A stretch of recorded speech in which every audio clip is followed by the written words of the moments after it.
रामपुर गांव में टुनटुनी चिड़िया अपने दो बच्चों के साथ रहती थी, जिनका नाम गोलू और सुनहरी था। टुनटुनी एक विधवा चिड़िया थी। उनकी आर्थिक हालत बहुत खराब थी। उनका घर भी कच्ची घास का बना हुआ था। बेटा, तुम दोनों खाना खा लो, अब मैं अपने काम पर चलती हूँ। माँ, तुम खाना तो खा कर जाओ।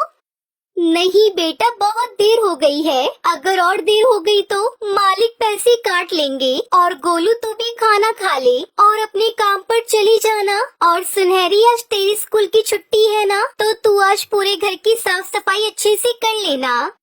ठीक है माँ, मैं कर लूँगी। टुनटुनी चिड़िया ने अपने बच्चों को काम समझाया और खुद अपने काम पर चली गई। टुनटुनी बहुत ही मेहनती थी। वो दिन भर ईंट भट्टी में मजदूरी का काम करती थी। टुनटुनी का बेटा गोलू भी बहुत ही मेहनती था। वो दिन भर हरिया तोता के ढाबे में काम करता रहता था।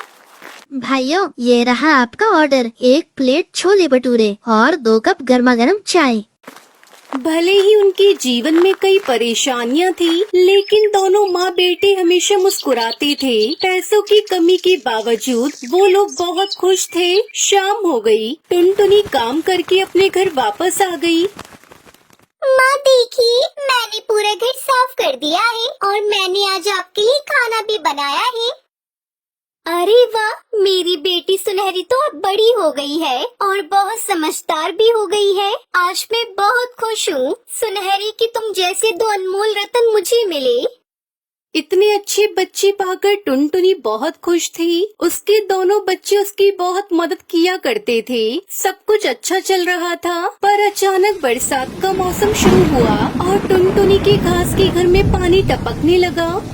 माँ, ये बरसात का पानी घर में टपक रहा है। अब हम क्या करें? मुझे तो बहुत डर लग रहा है। माँ बेटा, परेशान मत हो। जहाँ जहाँ पानी टपक रहा है वहाँ ये बर्तन रख दो। फिर उन तीनों ने टपकते हुए पानी से बचने के लिए बर्तन रखे, लेकिन बरसात रुकने का नाम ही नहीं ले रही थी। बच्चों, हमें जल्दी पक्के मकान के लिए कुछ करना चाहिए, पर उसमें काफी खर्चा होगा। मैं सोच रही हूँ सेठ जी से घर के लिए कुछ कर्जा ले लूँ। कम से कम घर पक्का तो बन जाएगा। हाँ माँ, और मैं कुछ और नया काम ढूंढता हूँ जिससे और पैसे कमा सकूँ। ठीक है बेटा, जो तुम्हें सही लगे वो तुम करो। अगले ही दिन टुनटुनी अपने मालिक कड़कनाथ सेठ के पास गई। मालिक, मुझे थोड़ा सा कर्जा चाहिए था। वो क्या है ना, मुझे अपना घर बनवाना है। ठीक है टुनटुनी, तुम्हें कर्जा मिल जाएगा क्योंकि तुम बहुत पुरानी मजदूर हो मेरी, लेकिन उसके लिए तुम्हें 5 दिन का इंतजार करना होगा। ठीक है मालिक। टुनटुनी चिड़िया बहुत खुश थी। वहीं दूसरी तरफ गोलू चिड़ा को भी दूध बेचने का नया काम मिल गया था। घर आकर टुनटुनी अपने दोनों बच्चों को सारी बात बताती है। बेटा, मुझे कर्ज मिल जाएगा, लेकिन 5 दिन लगेंगे। माँ, मुझे भी दूध बेचने का काम मिल गया है। सुबह बस 2 घंटे का काम है और 2000 रुपए पगार है। अरे वाह, ये तो बहुत अच्छा हुआ। भैया को काम मिल गया और माँ को पैसे। अब जल्दी हमारा पक्का घर बनेगा, फिर हमें बरसात में भीगना नहीं पड़ेगा। हाँ बेटा, ये सब ऊपर वाले की ही कृपा है, वो सब ठीक कर देंगे। अब सब कुछ ठीक चल रहा था, पर एक रात बरसात हो गई। बरसात थमने का नाम ही नहीं ले रही थी। टुनटुनी के घर में भी पानी टपकने लगा। बच्चों, मुझे नहीं लगता कि बरसात आज रुकेगी। इस तरह बारिश होती रही तो पूरा घर में बाढ़ आ जाएगी। सब पक्षी इस बारिश से बहुत परेशान थे। किसी के घर पानी में डूब रहा था तो किसी का सामान। बच्चों, जल्दी सुनो, जरूरत का सारा सामान उठा लो, हमें कहीं और जाना होगा। अब हम यहाँ पर नहीं रह सकते। ये घर कभी भी ढह सकता है। इसके नीचे दबकर हम लोग मर जाएंगे।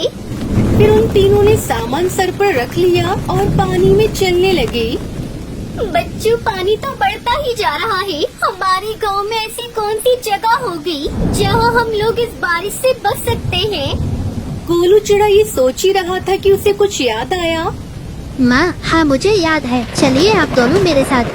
फिर गोलू अपने साथ अपने परिवार को गांव की सीमा की ओर ले गया। वहाँ एक जमीन पर एक पुराना ट्रेन का डिब्बा था। माँ, आज से हम इस ट्रेन के डिब्बे में ही रहेंगे। बरसात से बचने के लिए वो तीनों उस ट्रेन के डिब्बे में चले गए। बच्चों कम से कम यहाँ हम सूखे हैं, यहाँ बारिश नहीं आ सकती। माँ ये तो हमारे घर से भी अच्छा है, यहाँ सोने के लिए गद्दे भी हैं। हाँ बेटा, पर अब पहले कुछ खाने का इंतजाम करते हैं। टुनटुनी ने अपना वो सारा सामान खोला जो वो अपने साथ लेकर आई थी और उससे अपने लिए और अपने बच्चों के लिए खाना पकाया और पेट भरकर उन सब ने खाना खाया। हमारे घर का क्या हुआ होगा माँ? हमारा घर बारिश में डूब गया होगा क्या? देखते हैं सुनहरी, ये बरसात थमने दे और पानी सूखने दो, फिर घर का देखते हैं। तब तक हमारे सर पर ये घर है ना, तब तक हम इसी ट्रेन घर में रहेंगे। धीरे धीरे बरसात थम गई और पानी सूखने लगा। गांव वाले अपने अपने घरों में लौटने लगे और उसके बच्चे अपने घर के पास लौटे तो उनका घर पूरी तरीके से टूट चुका था। हे भगवान, ये सब क्या हो गया? हमारा घर तो टूट गया, अब हम क्या करेंगे, कहाँ रहेंगे? माँ आप परेशान मत होइए, हम सब अपने ट्रेन घर में रहेंगे। वो ट्रेन घर तो बहुत मजबूत और बड़ा भी है। हाँ बेटा, तुम बिल्कुल सही कह रहे हो। हम अपने ट्रेन घर में रहेंगे जब तक हमें पैसे नहीं मिल जाते। जैसे ही हमें पैसे मिलेंगे तब हम अपना मजबूत घर बनवा लेंगे। ऐसे ही काफी दिन गुजर जाते हैं और वो तीनों ट्रेन घर में रहने लगते हैं। कुछ दिन गुजरने के बाद टुनटुनी को पैसे मिल जाते हैं। फिर टुनटुनी उन पैसों से अपने लिए एक पक्का मजबूत घर बनवा लेती है। माँ ये तो बहुत अच्छा हुआ है और हाँ आखिर हमने पक्का घर बना ही दिया इस पर। माँ अगर हमें वे ट्रेन घर नहीं मिला होता तो क्या होता हमारा? पता नहीं बेटा, शायद हम जंगलों में भटक रहे होते। ऊपर वाले की बहुत मेहरबानी है हमारे ऊपर, जो हमें सही समय पर ट्रेन घर मिल गया। भले ही मुश्किलें थी, पर हमारी सर पर छत थी ट्रेन घर की वजह से। टुनटुनी का परिवार बाढ़ से बच गया। आज उनका अपना पक्का घर है, पर वो हमेशा ट्रेन घर के शुक्रगुजार रहेंगे। उस ट्रेन ने उन्हें बाढ़ से बचाया था और मुश्किलों में उन्हें सुरक्षित रखा था।